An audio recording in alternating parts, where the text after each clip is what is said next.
Every year on Christmas Eve, for as long as I can remember, my parents drug us with sleeping pills. Something about not being awake when Santa comes. We have a whole schedule the family keeps to. Dinner at 5, at 6, we put on our pajamas and watch that shitty movie, It's a Wonderful Life. And yeah, the PJs match. And then at 8:30, we all use our last bit of eggnog to wash down the pills. They're strong. My sister's out in probably 15 minutes. I take a little longer, but I'm always asleep by 9. Then we wake up the next morning, groggy but okay, and Mom gushes about everything Santa left under the tree. Because we're good. It's all bullshit. My whole life I thought this was just what you did on Christmas. You have to be asleep when Santa comes, right? Otherwise, his magic doesn't work. So we took magic pills to make sure we'd be asleep. As a kid, it all made sense. You don't question shit like that when presents are on the line. Your parents are the law, and you don't question them either. I only started to think that it was weird when I hit middle school. By that age, you don't believe in Santa anymore, or you shouldn't. The last holdouts get mocked, and the rest of us start talking about things like Xboxes and sneakers and how we're gonna get them. Me? I only had one question when the topic of Christmas came up. When did you guys stop taking the magic pills? That's a question that falls under the family business only clause, and I regretted it immediately. If any of them told their parents, I'll never know. In a bigger city with more oversight, someone would've or should've called CPS. Out here, population 5108, yeah, I checked. Bumfuck, nowhere left of the oil fields. No one gave a shit that some kid's family was drugging them for some piece on Christmas Eve. The day I asked that question, all my friends howled with laughter, while I sat there beet red and trying to play it off as a joke. That was the day I knew it wasn't normal. Last year, I'd finally had enough. I got sick of the lies, sick of the matching pajamas, sick of playing pretend that we were having the perfect family Christmas. I wanted to know why my parents drug us. I had to know why. So when Mom handed me that little white pill, I hid it under my tongue and spat it in the toilet. Then I went to bed and pretended to be asleep.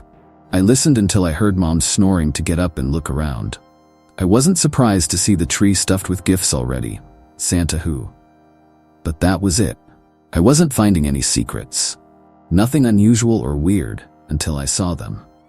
I was reading the credit card statement, so sue me, they drug us, when I saw movement outside. We always have a white Christmas, and by that time the street was dead quiet, so when I saw something rush by the window, it startled me. I just about opened the front door to go look when I saw them. Lots of them, landing on the roofs one by one and crawling into the chimneys of every house. I don't even know how to properly describe them. Is that what PTSD does? Stops you from remembering things? Because I must have PTSD. I know I have it. I have to have it. I crouched by the couch, hiding behind the curtains and watching these giant red spidery things as they skittered across the rooftops. They'd reach a chimney and one by one hop in the air, tuck their legs into a line beneath them and shoot down the chimney. They'd be gone for a few minutes and then shoot back out. Mostly with nothing. Sometimes with random items or decorations. For one brief, stupid second, I thought that they were maybe some fucked up version of Santa's elves until I heard the most god-awful sound. The sound that still haunts my every waking moment. Agonized screams of pure terror, wailing, crunching, grinding. The sound of someone's body being forced up the chimney. Human bodies don't fit in chimneys. Not like that. I watched in horror as the smith's daughter Maggie came up the chimney, pulled by two of those freaks of nature. By the time they pulled her out, she'd stopped screaming. I don't think she was alive by then. I hope she wasn't. Her body wasn't right. It was like a tube of toothpaste that had popped. I sat there in shock, watching the smith's roof turning pink before I felt the gravity of what I'd just seen bury me. Suddenly I knew why my parents drugged us, and I needed to get to sleep fast. I ran straight for the bathroom and poured out 3 of those little white sleeping pills, then dove into my bed. I pulled the covers over my head and started chewing. Have you ever tried to chew pills? They're not supposed to be chewed. They taste like shit. I just about threw up twice. It didn't help that I could hear those things getting closer. You know those movies about Santa and his reindeer? About the bells and the hooves? That's them. There's no reindeer. That horrible clicking comes from them, and I knew what they did to people who weren't sleeping. Waking up Christmas Day was awkward. Everyone else woke up for Christmas morning, and I woke up with my dad shaking me awake past noon. I could tell he wasn't impressed, but me? I was thrilled. The last time I woke up on Christmas that happy, I was like 5. After I stopped screaming, that is. It took me a few seconds to realize I wasn't being dragged up our chimney, but once I did, it was great. I threw myself on my dad like we were in a wrestling match. I ran downstairs, hugged my mother harder than I had in years, and then threw my sister over my shoulder. She was 8, still 100% a believer, and had been sour about waiting so long to start Christmas until I tickled her into submission. Happiness is contagious, and for the first time in a while I was thrilled to see a Christmas with my family. It was awesome. Until it wasn't. We'd opened stockings and exchanged gifts, and were gorging ourselves on fresh cinnamon buns and eggs Benedict when I made the mistake of glancing outside. By that point, I'd sort of convinced myself that I'd just had a crazy dream. I'd snuck off to smoke pot with one of my friends early Christmas Eve, so I figured maybe it had mixed badly with the sleeping pill. But the moment I looked outside, my eyes were drawn to the Smith's house and that pink patch on top. Suddenly, I couldn't swallow, and I drank a whole glass of milk just trying to choke down my food. It hadn't been a dream. So where were the cops? Sure, I'd gotten up late, but a kid goes missing on Christmas Eve. You'd assume that the police would be crawling the neighborhood all day. You look a little green, bud. You okay? I'd been staring out the window, feeling the pit in my stomach grow heavier and heavier when my dad jolted me to reality. I looked at him and nodded, trying to take another bite for show. "Hey, have you seen the Smiths?" I asked suddenly, wondering if maybe they just hadn't wanted to spoil the mood. I watched my parents take a sharp but quick glance at each other before he shook his head and smiled. "Not yet. I'll let you know if I see Maggie outside, though," he teased with a wink, grabbing my shoulder and giving it a squeeze as he left the table. Mom gave me a kind smile and poured me another glass of milk. I probably sat there for another hour before I finally gave up and went to help my sister set up her new dollhouse. I needed the distraction. When winter break ended, I was back at school, expecting to see an uproar that never came. Freshman year of high school, a kid had gotten into a car accident, and the entire student body held a vigil for him. There was a memorial in the auditorium, meetings after school to light candles, and the school even brought in a couple therapists. Nobody said or did anything like that for Maggie. It was like everybody just kind of forgot that she existed, and it was strange.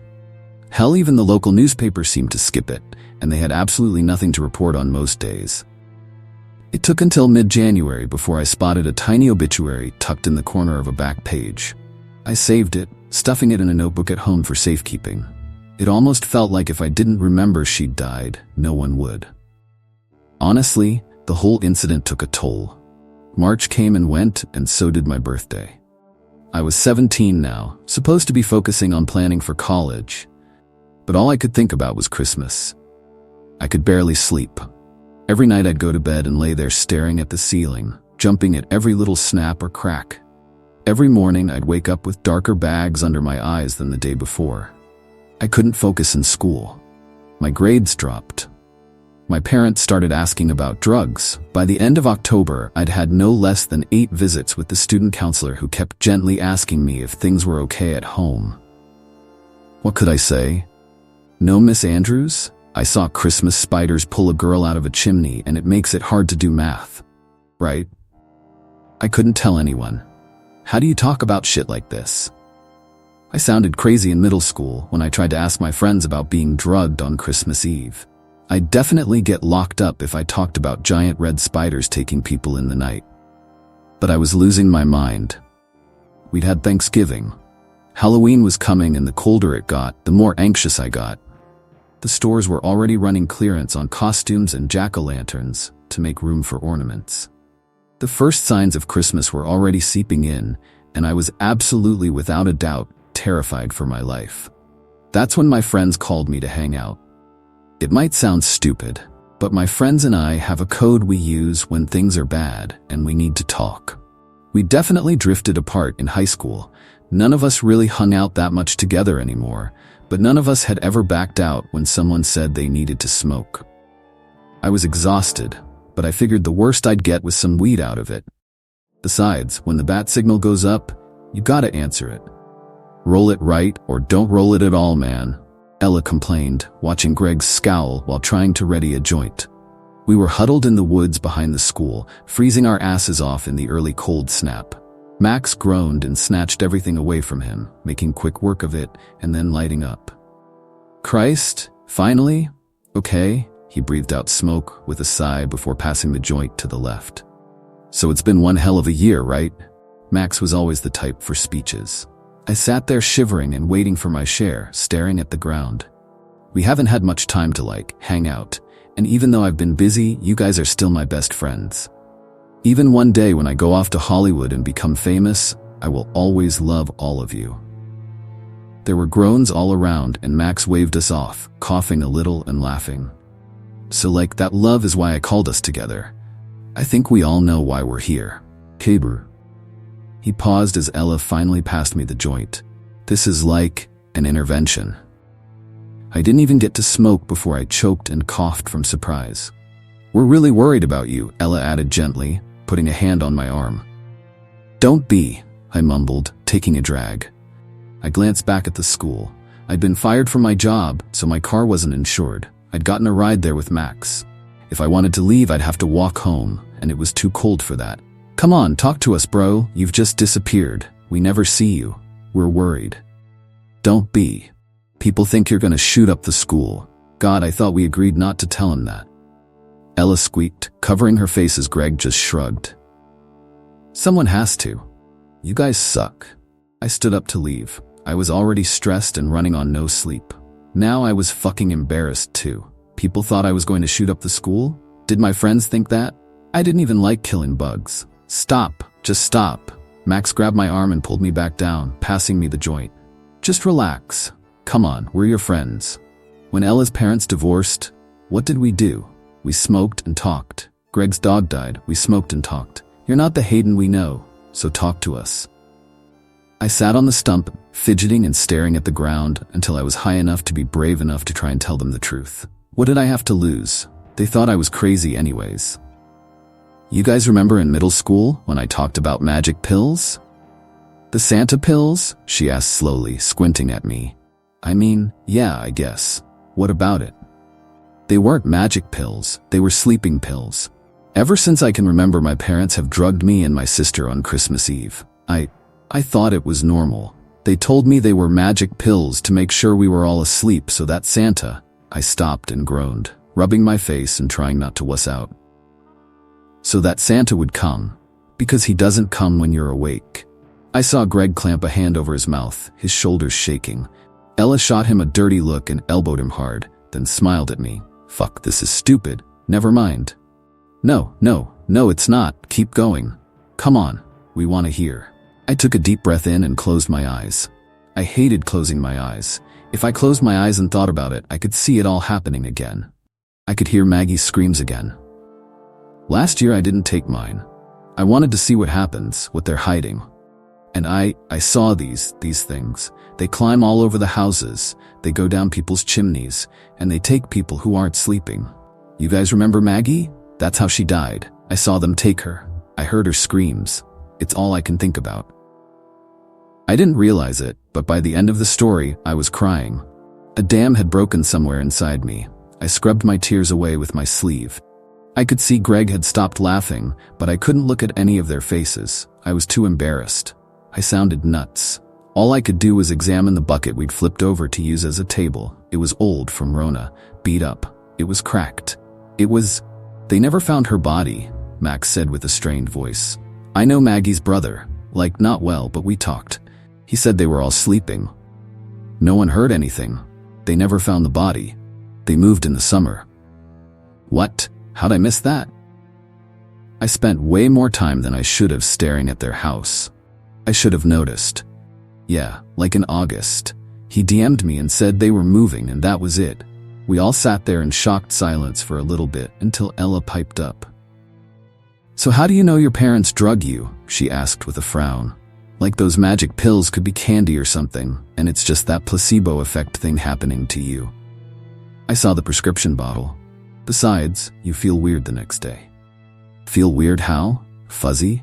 We all turned to Greg. He'd largely been silent, but now he looked nervous, passing the joint without taking a puff.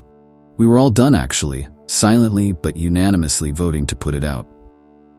"You wake up groggy. You know when you get woken up in the middle of the night? Like that, only it's morning. And you just sleep through the night. I've never woken up on Christmas Eve. Ever." The more I talked, the more both he and Ella looked alarmed. "Do your parents drug you too?" "No." Ella barked, almost sounding offended. No, I mean I don't think so. Grandma makes us this tea though every Christmas Eve. It's supposed to calm us down, so we sleep, well, as she described it, she scrunched her face up and tugged on her ponytail. Fuck, they're drugging us too." Greg looked downright sick. He didn't say it, but from the look on his face, he'd been sleeping way too well on Christmas Eve too. "I take Ambien, Sue. They don't really need to," Max said with a shrug. By now, Ella was pacing. "Okay, so they're drugging us. But why? I mean, listen, I believe you saw what you saw, but couldn't it have been a hallucination? Why isn't this widespread news?" "You mean news like Maggie disappearing?" I asked. "I live right across the street and the cops didn't even show up. No one cared that Maggie died. No one talked about it. No wonder they moved. We all just pretended like she didn't exist." The shamed silence that followed stretched on until Greg's phone buzzed, and he announced that he had to go to work. Ella did too. They both worked at the same fast food place. They gave us a half-hearted goodbye.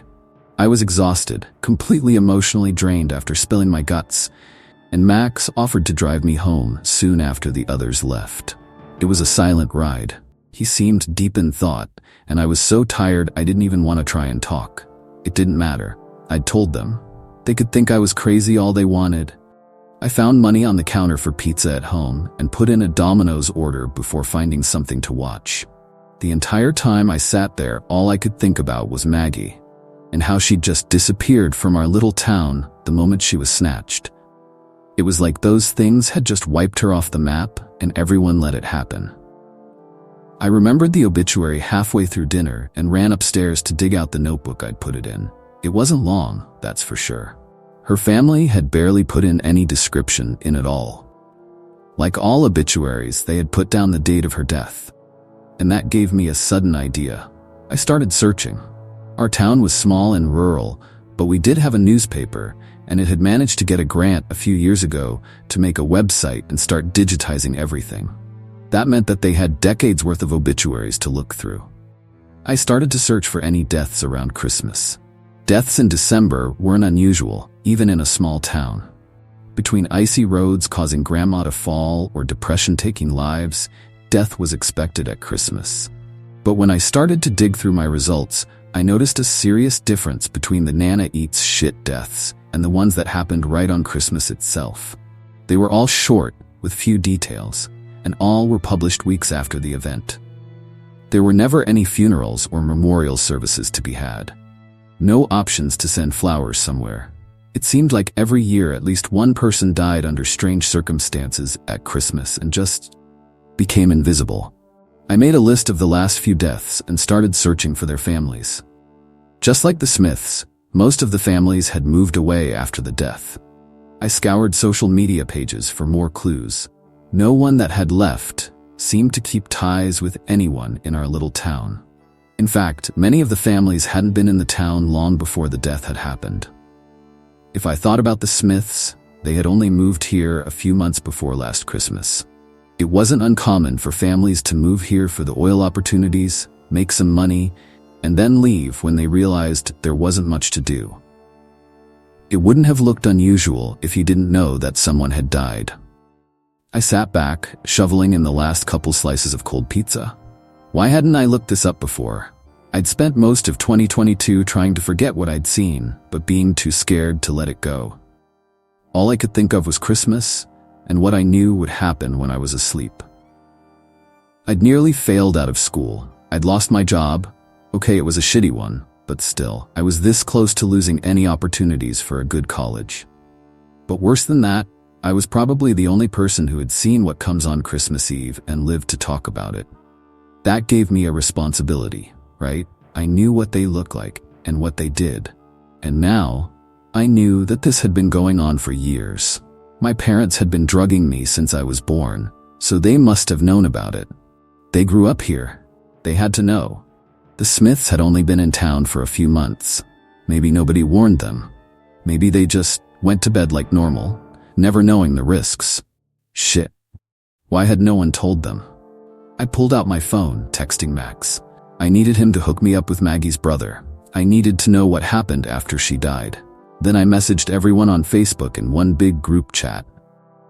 There were some families that had lived here for generations and had still had people die. I had the perfect idea on how to contact them. We were going trick-or-treating this year. Trying to talk to Maggie's brother had been a waste of time. I wasn't totally shocked, but I was disappointed. I'd thought he was actually going to talk to me at first. It had been going fine, even after mentioning how crazy it was that no one talked about his sister's death, when suddenly he stopped replying and blocked me. Blocked me on Insta, on Facebook, and when I tried calling his cell, I got that annoying number not in service robot voice. After that happened, I filled my friends in on why we were going trick-or-treating. It wasn't exactly a popular request, but everyone seemed to agree to it out of pure loyalty. Normally at 17, you went to a party and got drunk, mostly because people didn't really love handing out candy to teenagers. This year we'd hit the streets. Someone's gonna call the cops on us. My dad will kill me if he finds out about this. Greg looked paranoid like usual. I couldn't blame him. His parents were super religious and thought costumes were... Honestly, I don't know. They just thought it was wrong. We'd had to keep a cape and plastic fangs for him at Max's house, where we all got ready. We each opted for something quick and easy. Greg was a vampire. Ella was a witch. Max put on a cowboy hat and I dressed like a ghost. They weren't good costumes, but they were costumes. How'd you convince your parents to let you come out tonight anyways? He held up a plastic bag filled with religious pamphlets.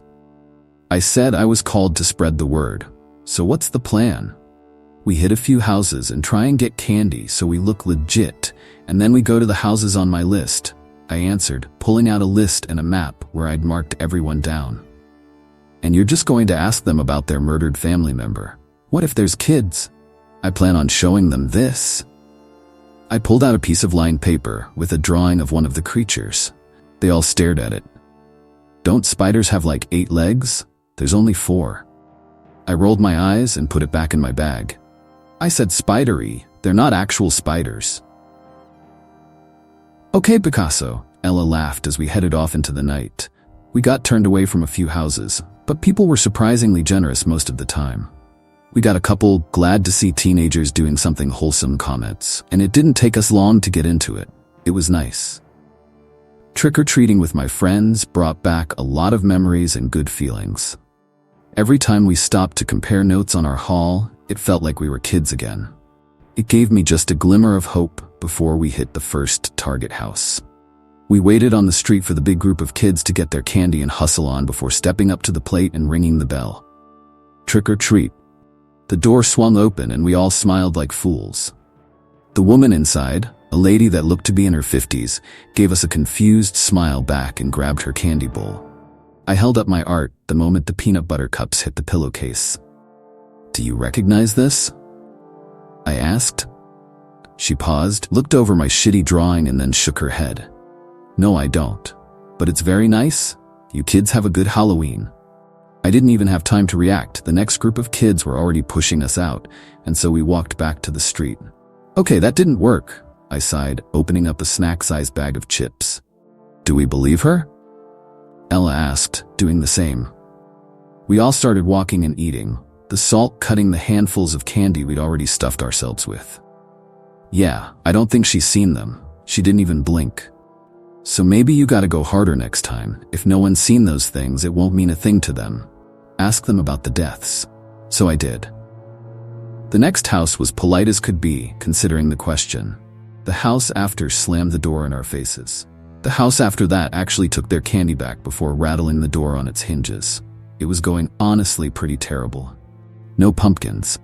Porch light is off? Bummer. It was getting late, and we'd agreed to go to Max's house for curfew to watch movies. I'd only marked off a plan for 10 houses, and we'd reached our limit. The last house was a dead end. Anyone have a pen? I asked suddenly, a last-ditch idea coming to mind. Greg dug through his pamphlet bag and gave me one, and I crouched on the sidewalk to write a quick note on the back of the drawing. I left my phone number and an explanation and slipped it through the rusty old mail slot on the door. It was old, loud, and nearly bit my fingers off trying to get the paper through. Once I saw it disappear, we started to leave. We got nearly a house away before a hoarse yell stopped us. Looking back, a woman that had to be at least in her 80s was waving at us from the place we'd just been. "Get over here," she squawked, the paper clutched in her hand. We all froze, sharing nervous glances. I guess some part of me didn't really believe anyone would recognize it. If no one recognized it, then the issue would be moot. I could say I'd done what I could and just start therapy to deal with what I saw. Instead, we all made our way back, meeting the woman on her stoop. "Get inside, it's cold out," she ordered, stepping aside and motioning us through. "Shoes off. Sit down." What looked like no lights on from the outside was actually the thickest blackout curtains I'd ever seen. Every window we could see was completely covered and barred. When she shut the door, she locked it and braced it with a chair. Not that I think it really mattered. The thing looked like an industrial security door from the inside. What really stood out to me, though, and what I couldn't stop staring at, was her fireplace. It just didn't really exist anymore. She'd filled the bottom with cement, gated it, and wrapped the gate with barbed wire. "So, you've been awake on Christmas Eve, it seems. Must have been quite the fright." "When?" I was in shock. She sat comfortably on a recliner just across from us, a shotgun stuffed in what looked like a magazine holder. "Well, last year," I stuttered out. She just nodded, looking over the drawing carefully. "I had to know why. They give us pills." "Pills? Goodness. That's ripe for trouble. Back in my day, you got an infusion, or Dad let you sneak some alcohol. Anything to hide it. I guess your parents bought into that never lie to your kids crap the magazine started shilling." She clucked her tongue, tucking the piece of paper into her pocket. "Look where it got them. Do they know?" I shook my head quickly. I didn't think they knew. "Humph, well, you're lucky. There's not a lot of lucky ones that see the creatures and live to talk about it. Most anyone who does gets their death." "Up the chimney," I practically whispered, and her face softened. "Poor kid, you must live near that girl that died. There was just one last year, I believe. I'm sorry, dear, that's just something no one should ever see." Beside me, Greg, Max, and Ella had all sunken into themselves. Ella looked like she might throw up at any second. "So it's real?" she asked, pulling off her fake nose. "They're real?" The woman gave a solemn nod. She gave us a thin-lipped smile before getting up, returning moments later with a box of papers. "You probably already know this, but my name is Rosalie Walsh, Rosie for short. My family's lived here for generations now. My sister, God rest her soul, was the most recent member of my family to die in that awful way. She'd been on a new medication, didn't realize it was basically amphetamines. By time she realized she wasn't getting to sleep there, just wasn't anything she could do about it. Told me as much in the letter she left. There's an empty grave in her name at the cemetery. There's a lot of empty graves. Empty urns. Lots of families in this town never get to bury their loved ones." She dug through the box and pulled out an album of family photos. There were several photos with red dots next to them, and I realized that they were people that had been taken. "So you never find the bodies?" "No, and having seen it happen myself, I guess it's as much a blessing as a curse."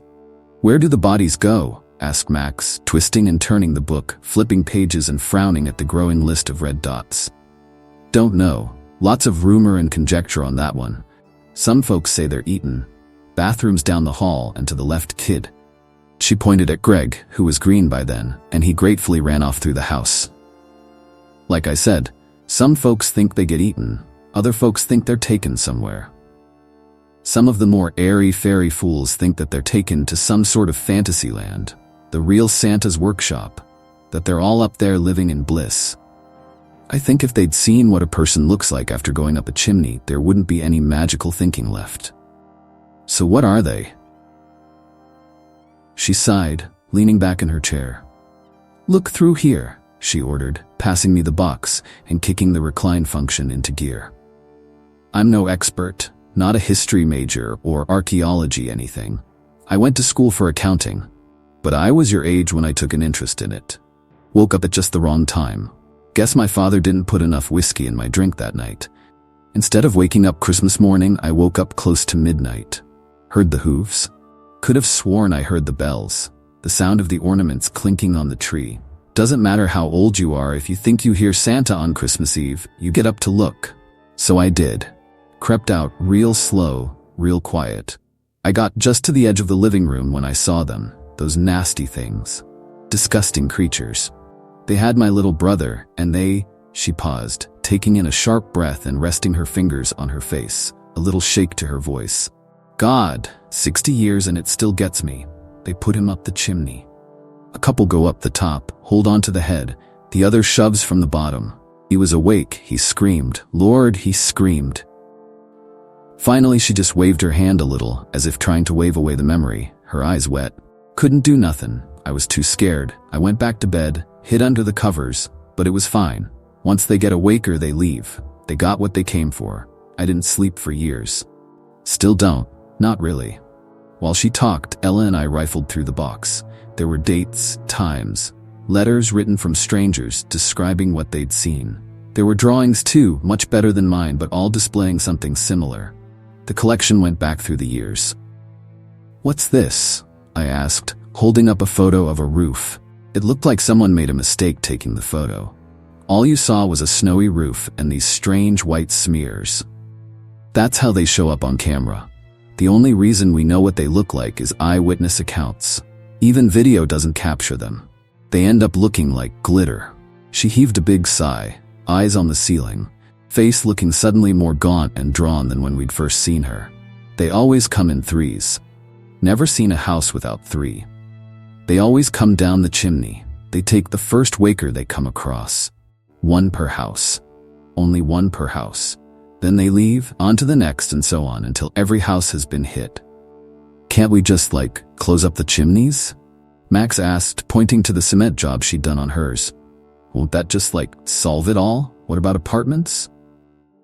You ever seen an apartment in this town, kid? She asked, eyeing him carefully. We all paused, taking a moment to think. There's an ordinance here. This town has strict rules about what can be built. No apartments. Most you'll see is a duplex, all with fireplaces. She was right. There wasn't an apartment anywhere within the boundaries of the town. Even double-story houses were weird. If someone built something other than the usual flat single-story home, you could guarantee the neighbors would gossip. It was too flashy. Every family handles it differently. My parents told us after my brother went missing. Felt it wasn't fair, we didn't know after that. Some folks don't tell their kids until it's time for them to move out. Figure they want to preserve what innocence they have. Not everyone handles it well when they find out. My eldest son John had a fire in his belly and didn't believe us. Said we just wanted to keep him home. That was a hard Christmas. My husband and I had the kids help clean the roof after. Did it hurt them? Sure did. But they believed after that. They're all still alive. At some point, Greg had returned and then left again at mention of cleaning the roof. The rest of us sat there in numb silence as Rosie talked. Finally, the memories seemed to take their toll on her. Time's up, kids. Halloween is over, she announced, straightening up and taking the box back. The best I can suggest is that you take those pills. Take enough. Sleep through.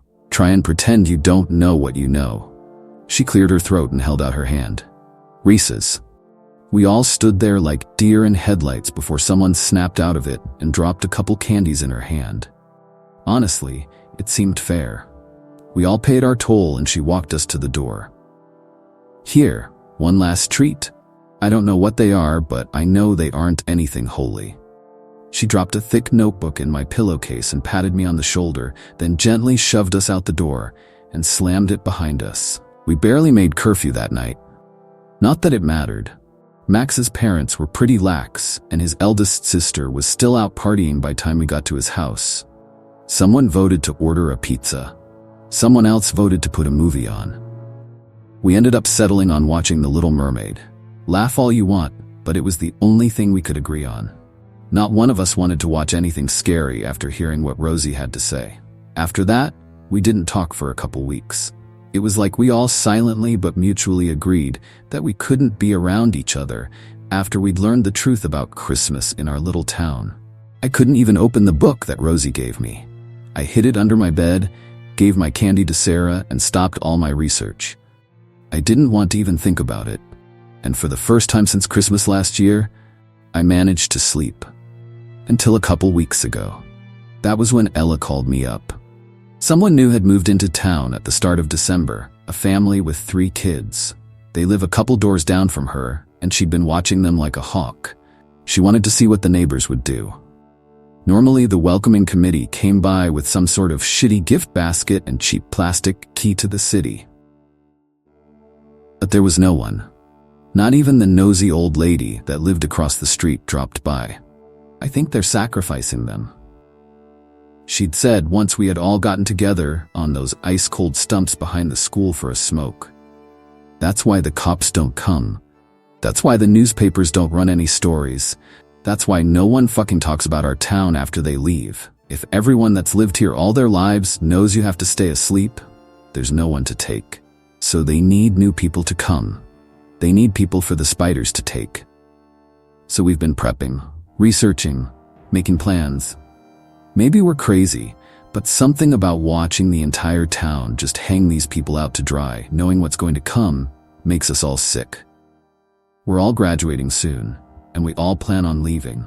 But we're not letting this happen again this year without a fight. Someone has to do something. There has to be some revenge for people like Rosie, for Maggie.